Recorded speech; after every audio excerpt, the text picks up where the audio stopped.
Good morning.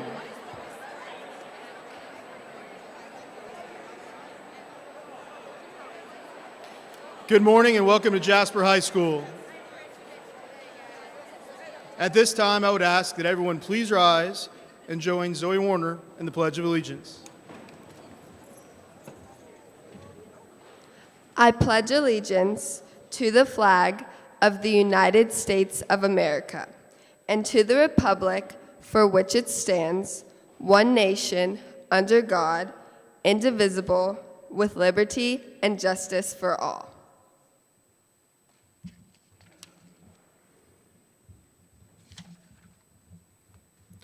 Thank you. Please remain standing. We'll have the national anthem played by the Jasper High School Marching Band.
Thank you, and please be seated.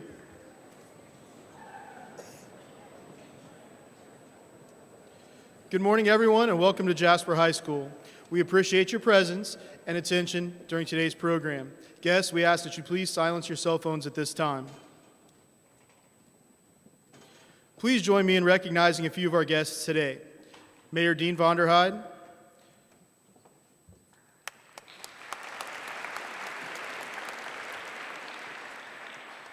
Chief Kenny Hoaxang of the Jasper Fire Department, Superintendent Dr. Tracy Lorai, Mr. Greg Eckerly with the Jasper School Board, Mrs. Sarah Schmidt with the Jasper School Board, and Mr. Steve Lukemeyer with the Jasper School Board. I'd like to thank all of you for your service to our schools and our community. Thank you.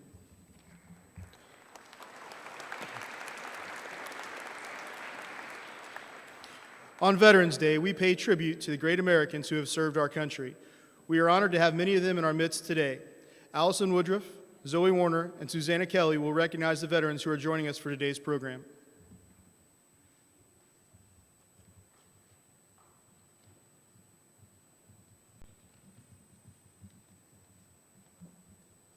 Alvin Lampert, Navy, 2 years. Nathan Verkamp, Navy, 4.5 years. Les Lorai, Indiana National Guard, 8 years. Gene Eckerly, Air Force, 4 years. Alan Sternberg, Army, 2 years. Alan Huffman, Air Force, 4 years. DJ Ballard, Navy, 4 years. Dave Vogler, Air Force and Army National Guard, 7 years. Ron Stone, Army, 3 years. Tom Schmidt, Army, 3 years. Alan Maringer, Army, 3 years. Daniel Beck, CSM, Army, 26 years. Steve Bartels, Army, 22 years. Jared Helming, Army National Guard, 8 years. Alex Lee, Army, 6 years. Larry Vollmer, Army, 2 years. Xavier Vonderheide, Army National Guard, 7 years. Mike Fowler, Army, 3 years.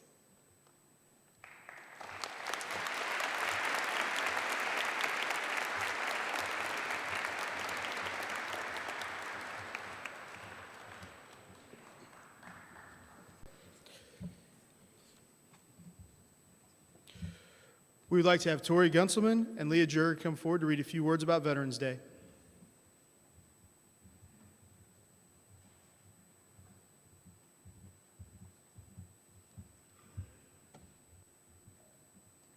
From 1914 to 1918, World War I raged across the world and by the end had claimed the lives of over 10 million soldiers from battlefield injuries and disease. On November 11, 1918, a ceasefire, or armistice, was arranged between the Allied and Central Powers. The following year, 1919, President Woodrow Wilson proclaimed the first Armistice Day. In 1954, the day was renamed Veterans Day to honor veterans of all U.S. wars. On this day, we are to remember the veterans who have worn the uniform.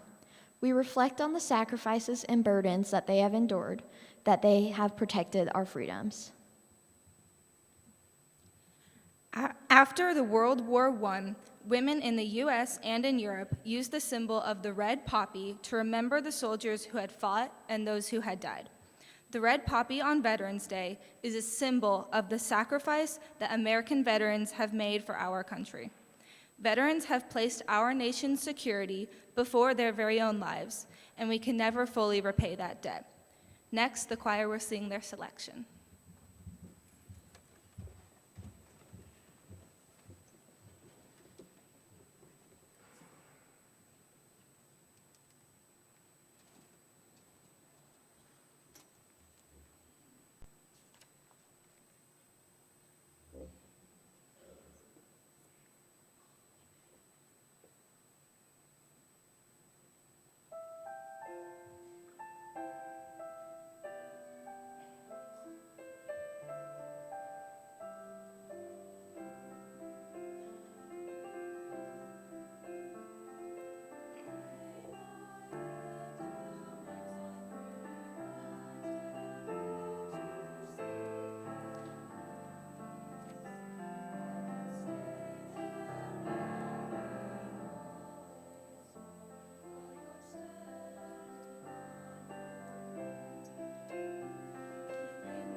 Thank you very much, choir. On Veterans Day, we honor the men and women who have served our country. We recognize that they have sacrificed the comforts of their home, their own safety, and time with their families and friends to protect our nation and the ideals that we hold important: liberty, freedom, and justice. A veteran, whether active duty, discharged, retired, or reserve, is someone who served this country because they believe that democracy and freedom are ideals that should be upheld around the world. To the veterans here today, thank you. We appreciate you and we are grateful for the commitment you made to serve. Students, one of the duties we have as a school is to help prepare you for your future. 2 seniors, 6 months from now, will leave these halls, Jasper High School. Some will have plans to continue your work in education. Several classmates will be joining the military. We'd like to thank those students for considering military service upon graduation. We would like for Wazra Harshadeep, Army National Guard, to please stand. And Carla Martinez, Army National Guard, please stand.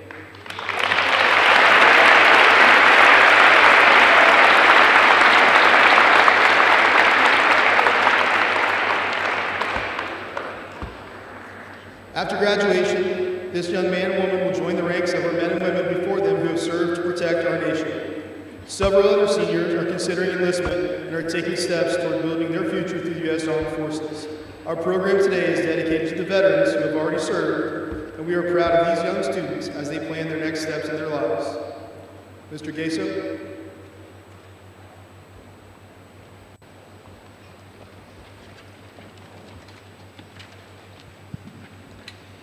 The United States Armed Forces consists of 6 branches: the Army, Navy, Marines, Air Force, Coast Guard, and Space Force.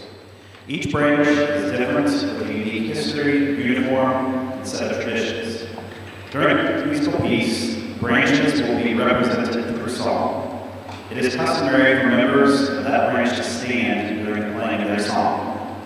It is appropriate to applaud as they stand. We will now play a medley of military bridges.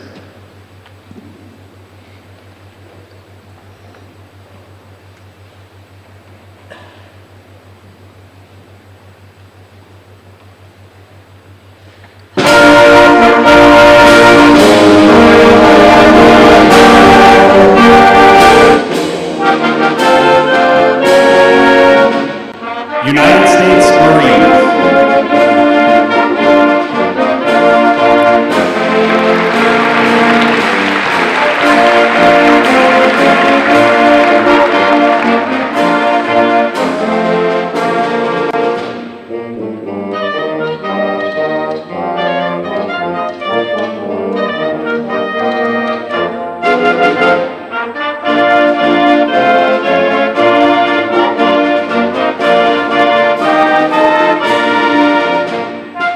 United States Army.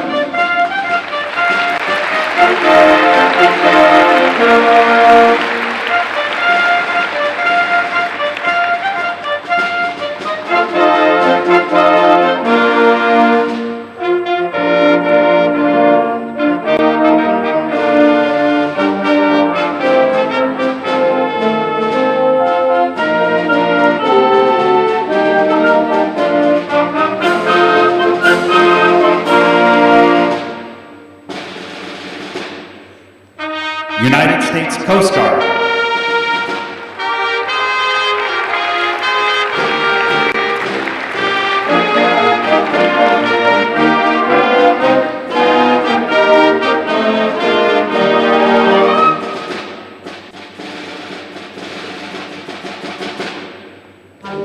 United States Air Force.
Today's guest speaker is Nathan Verkamp. Nathan is a 1990 graduate of Jasper High School.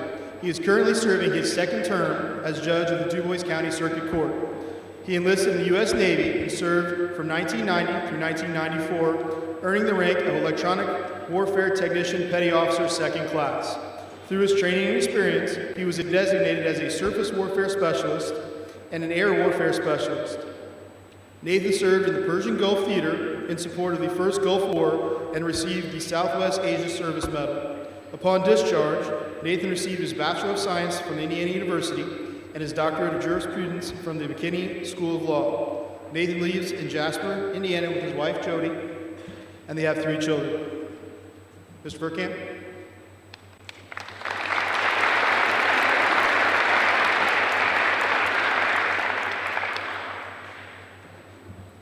Well, good morning.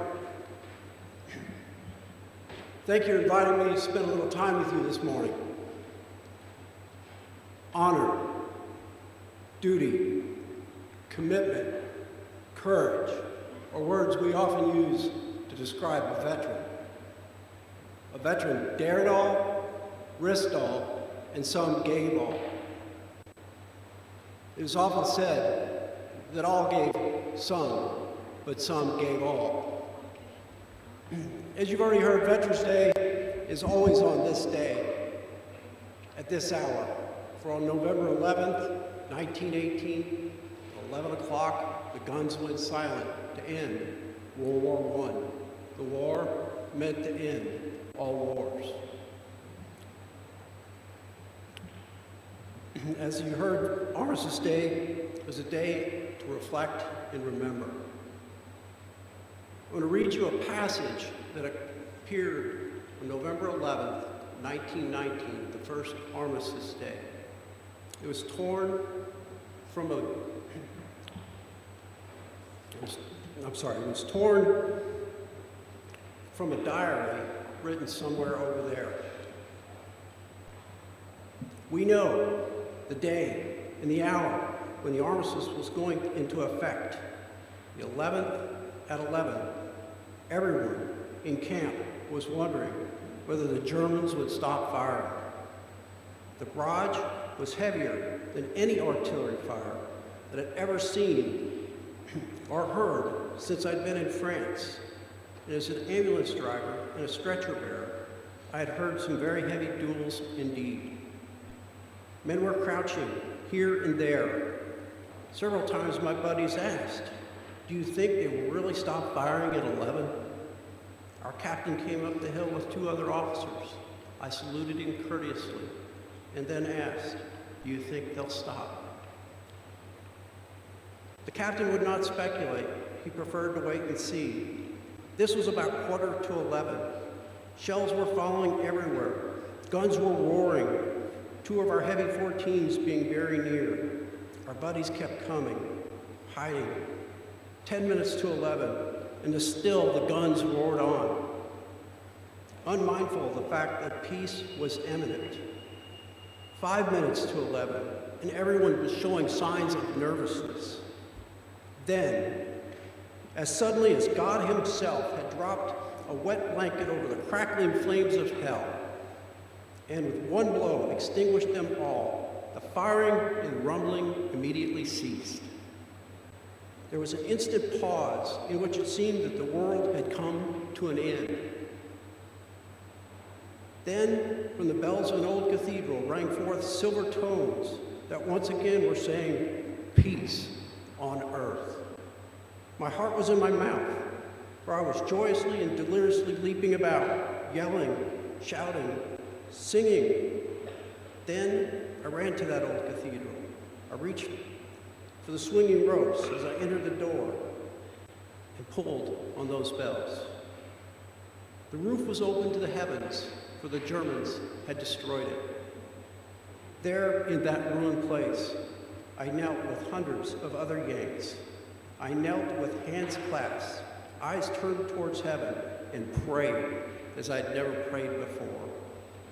I thought of home, a mother who would hold me in her arms and cry a bit. A father who would say in a husky voice, "Son, it's good to see you again. But not least, I was thinking of those rows and rows of graves in Flanders Fields. Our brothers who died for liberty were asleep there between the crosses, row on row. Victory is won, the war is over, and they sleep in Flanders Fields, and we are to go home. Flanders Fields is a region in western France that saw horrific fighting in World War I. It is estimated that as many as 1 million people lost their lives in those fields. I believe that this captures the sentiment of a lot of servicemen and women as they return home. Now, as for myself, 36 years ago, I was somewhere roaming the halls here at Jasper High School, and I had no clue what I wanted to do with the rest of my life. And you know what? Looking back on it, that's okay. We put a lot of pressure on you young adults to pick a path and stick with that path as you go forward. But I'm telling you here today, it's okay to change your mind. For with life's experience comes better understanding and clarity as to your long-term goals. You know, I knew I could have gone on to college and done fine, but I knew myself well enough that I was not ready for college. Again, looking into the armed services, my father is an Army veteran, a paratrooper with the 82nd Airborne. You know, at that time in the world, we were in a state of relative peace. The Cold War was coming to an end. In December of '89, the Soviet Union heeded President Reagan's request and tore down the Berlin Wall. I was looking to get out and spread my wings. The recruiting slogan for the Navy at the time was, "It's not just a job, it's an adventure." And so with that, the oceans called. I was in boot camp 10 days after graduation. I vividly remember one early morning, company's commanders came in screaming and yelling, as they often do, but then slammed down a newspaper and said, "Boys, we're at war." And with that, we were off to the grinder for another endless cycle of PT. Iraq had just invaded Kuwait. War in the Middle East was imminent. I went on to train as an electronic warfare specialist. We were tasked with first-line missile defense, early warning detection, and satellite avoidance, and a truly Star Wars-type technology for its time. I was then assigned to the USS Carl Vinson, and we did go over the Persian Gulf in support of the first Gulf War. Now, the Vinson is not just any ship. It's truly a national asset. It's a nuclear-powered Nimitz aircraft carrier. It's a floating city. When we deployed with nearly 5,000 crew members. The ship is almost a quarter-mile long, from top to bottom, equivalent to a 24-story building. The flight deck is 4.5 acres. An acre is approximately equivalent to a football field, including the end zones. So if you could imagine 4.5 football fields supporting 90 of the most advanced warplanes and weaponry known to the world. When we were in the Persian Gulf, we launched and recovered aircraft around the clock. The pilots flew sorties into Iraq. We were 4.5 acres of sovereign U.S. territory, traveling the Pacific theater, projecting naval superiority and power. I spent 3.5 years on that ship. I have lots of sea stories, and my shellback too. Now, it is proper to say thank you to a veteran, but I believe I owe a debt of gratitude to the Navy. For if it was not the discipline and maturity that I gained while in the service, I am firmly convinced that I'd not be where I'm at today. I went to college focused on a goal and attained those goals. Now again, It is proper to thank a veteran, for their service and sacrifices ensured that we were able to sustain our way of life here in the United States. Words are important, but I would premise to you all that to truly honor a veteran, it is your duty to commit yourself to making our community a better place. Commit yourself to getting involved. Join civic organizations. Volunteer. Vote. Have the courage to stand up and speak out when you see an injustice. That's the ultimate thank you. So as you go forward in your life's journey, I wish your travels are met with fair winds and following seas. May God watch over our soldiers and sailors around the world so that they return home safe to their loved ones. May God bless America. Thank you.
The VFW established the Voice of Democracy essay contest to provide students with an opportunity to express themselves regarding democratic ideas and principles.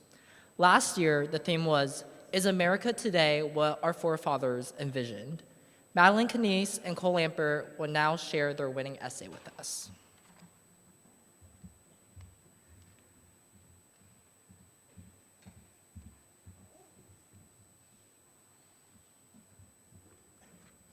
Around 250 years ago, our founding fathers tore a patch of fabric from the royal British robe. They knit and stitched their own cloak to proudly wear. They took up faith to jumpstart a rebellion, and they set aside more faith for the future people of America, us. But are we truly who they envisioned us to be? Well, what was their expectation for us? No two founding fathers had the same individual dream for our country, meaning all of them had elements of their vision that differed in the details. However, when forming our nation, their overarching perspectives merged, and the overall vision for America was apparent, despite the disagreements they faced. When the black and white, sharp lines of their individual views were grayed and softened, and the uncertainties and differences in each person's opinion were absorbed, all that was left was the heart of what they wished for the country. They wanted a nation of unity, one that could withstand the tossing and turning of an ever-changing society. Just like us, they disagreed on the details, but formed one group of many. They did call us the United States of America for a reason. Also, they wanted a nation with a strong work ethic, one that would generate advancements in society and spread knowledge everywhere. James Madison demonstrated this when he claimed, "The advancement and diffusion of knowledge is the only guardian of true liberty." The founding fathers were men of strength and men of effort, and they envisioned the same for their descendants. Furthermore, they wanted a nation that would preserve the freedom they fought so hard to achieve.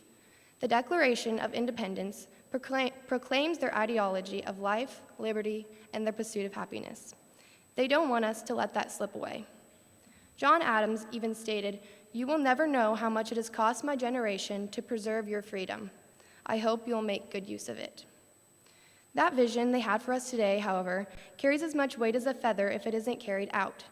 Are we the united, hardworking, and freedom-protecting citizens they wished for? To answer that, we ask, who are we? We are, as the preamble patriotically proclaims, the people of the United States, yes, but traveling deeper, who we are as a nation is determined by how we see ourselves, what we focus on.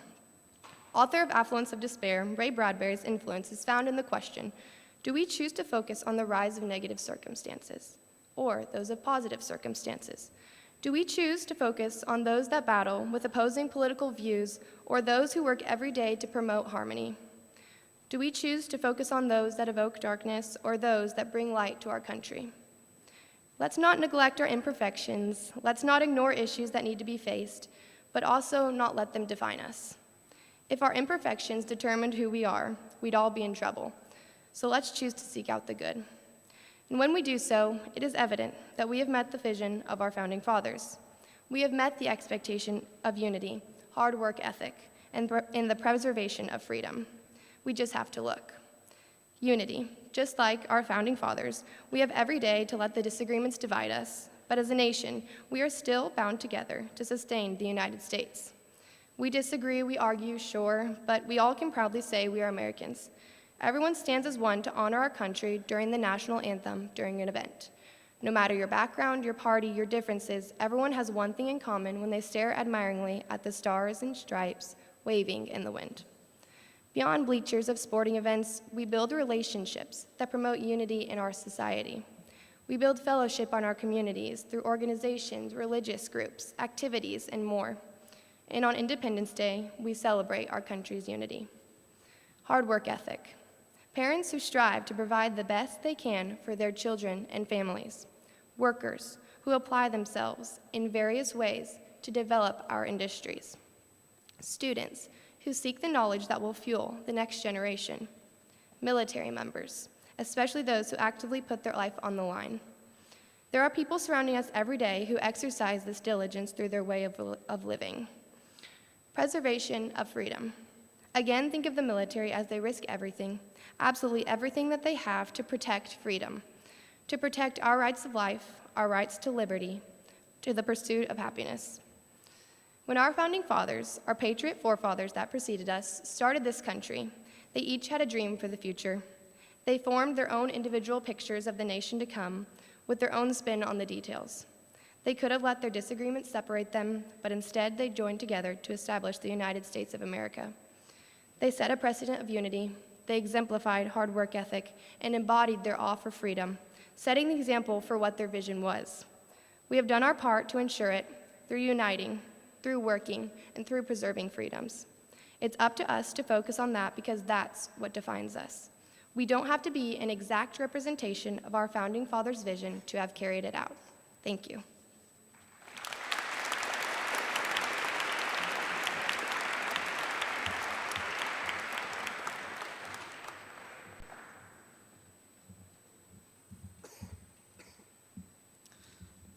Picture this. The year is 1820. You find yourself on a large wooden boat, the wind whipping in your face. You are tightly crammed into tight barracks with countless other families.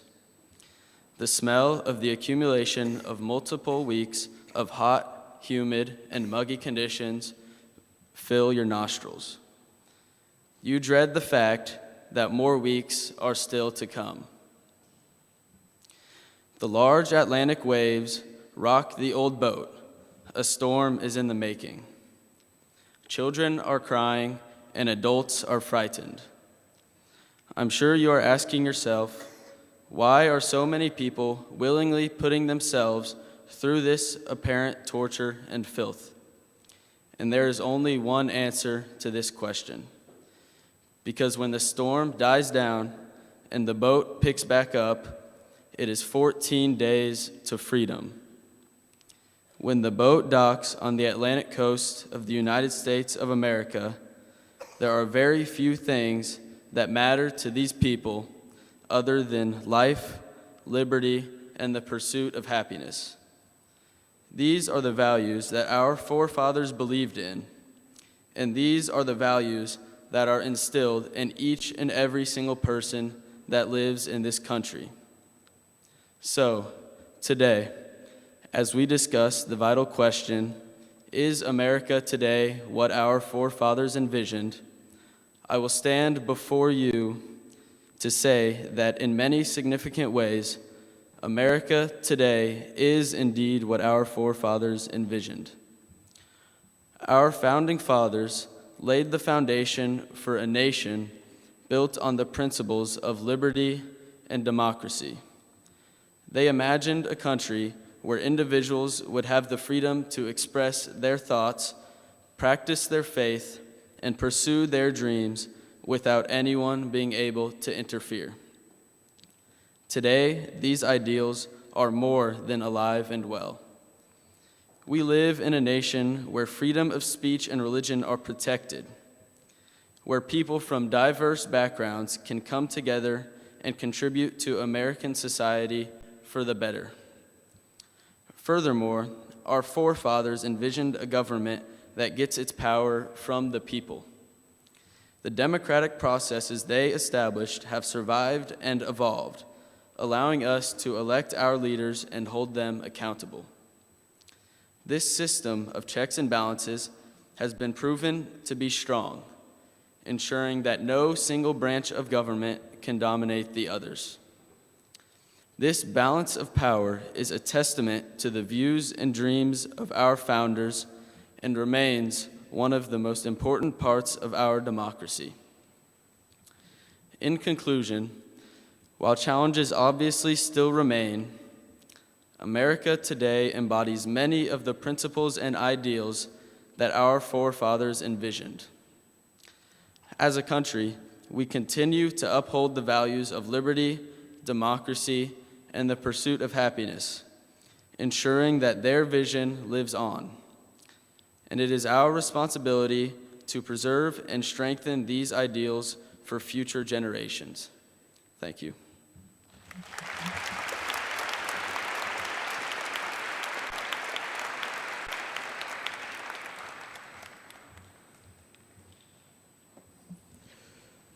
At this time, I would like to invite Mr. Gaso and Mr. Yarborough to perform and explain Duty, Honor, Country. One of the more famous speeches about patriotism took place in 1962 when General Douglas MacArthur spoke to the cadets at West Point. His speech centers around the three words, duty, honor, country, and it's a tribute to the ideals of the American military. We will perform a piece that incorporates this speech along with song. The text will be spoken by Mr. Scott Yarborough.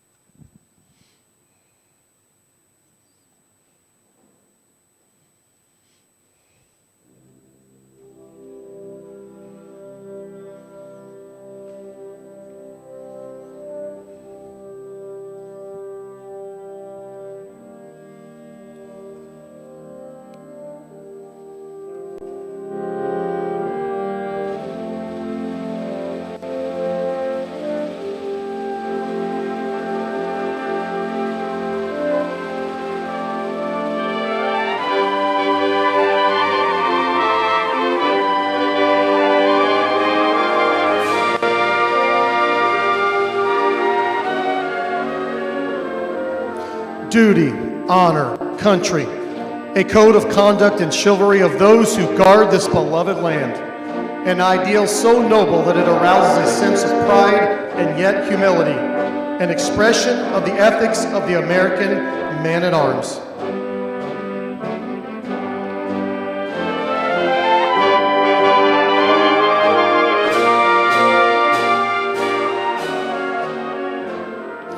Duty, honor, country. Those three words build courage when courage seems to fail, regain faith when there seems to be little cause for faith, create hope when hope seems forlorn. The American man-at-arms, above all other people, prays for peace, for he must suffer and bear the deepest wounds and scars of war.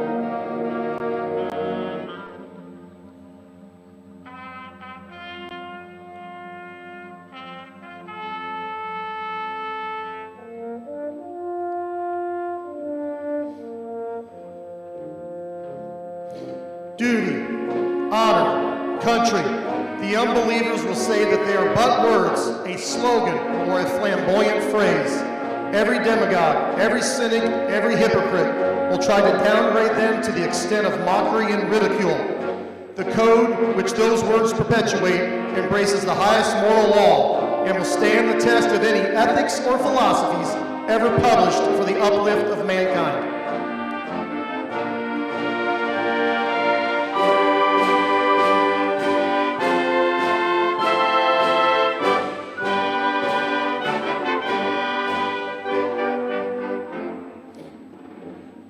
Around 1,000 campfires on 100 battlefields, listening for the witching melody of faint bugles blowing reveille, far-off drums beating the long roll. This is the American man-at-arms. His name and fame are the birthright of every American citizen. His youth and strength, his love and loyalty, he gave all that mortality can give. He has never failed us. Were he to do so, 1,000,000 ghosts in olive drab, in brown khaki, in blue and gray, would rise from their white crosses thundering those magic words, duty, honor, country.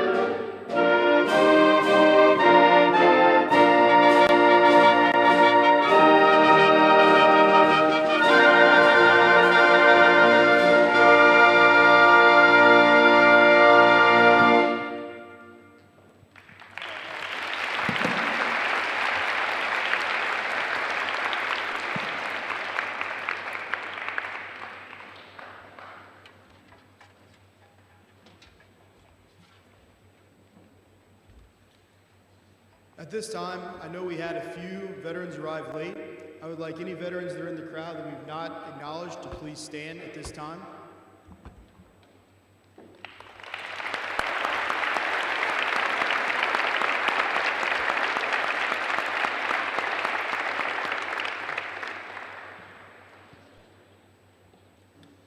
I would invite everyone to please stand for the playing of taps and remain standing for a moment of silence.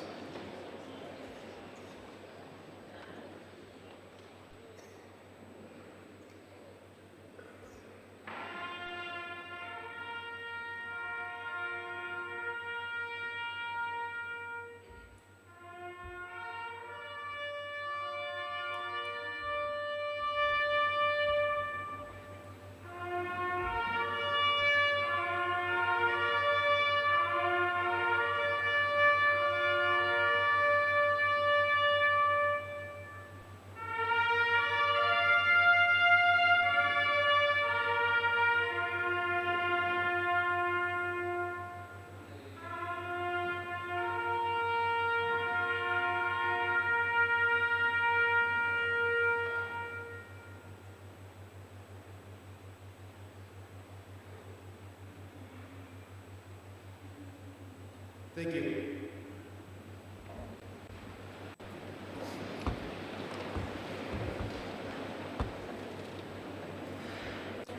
It has been over 100 years since the truce that ended World War I was signed on the 11th hour of the 11th day of the 11th month in 1918.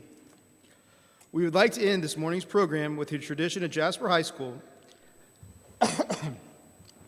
As the students leave, they will be able to greet and say thank you to each veteran, shaking hands, or if you prefer, wave and say thank you.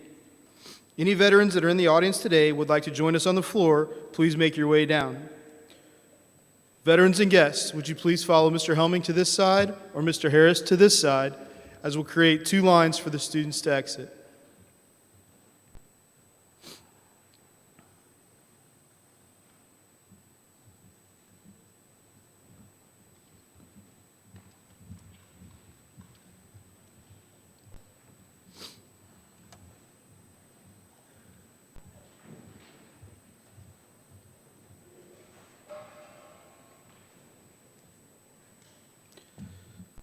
Teachers, at this time, we'd like to have you dismissed to greet the veterans on your way back to class. Students, please wait for just a few minutes.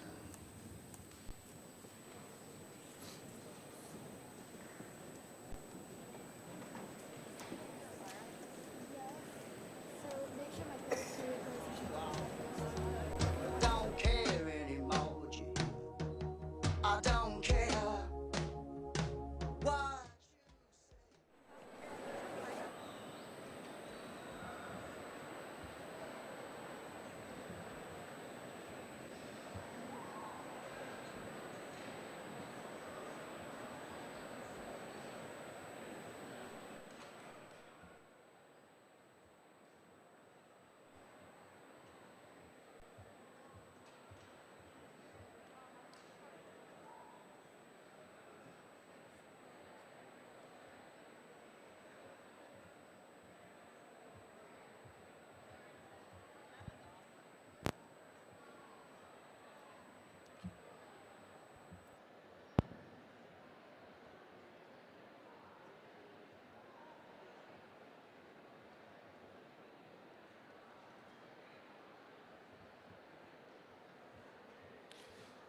At this time, we would like to have the freshmen exit from this side and the seniors exit from this side. Sophomores and juniors, please hang on for just 1 second. Nice job, guys. Yeah, you guys.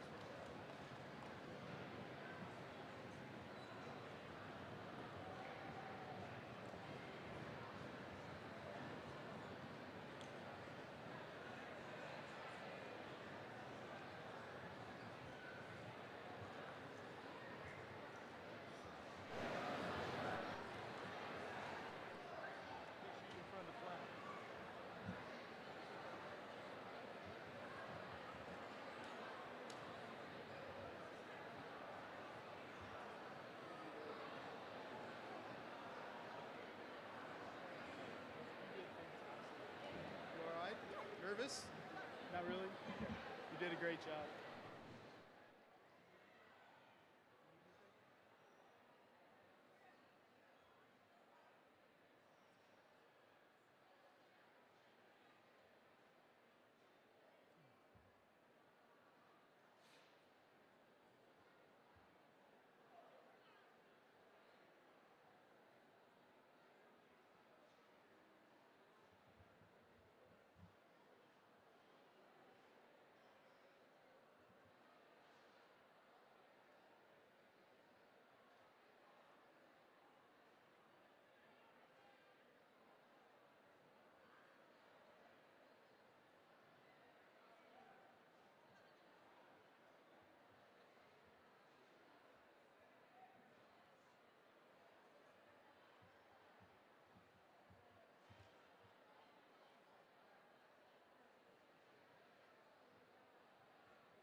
juniors and sophomores,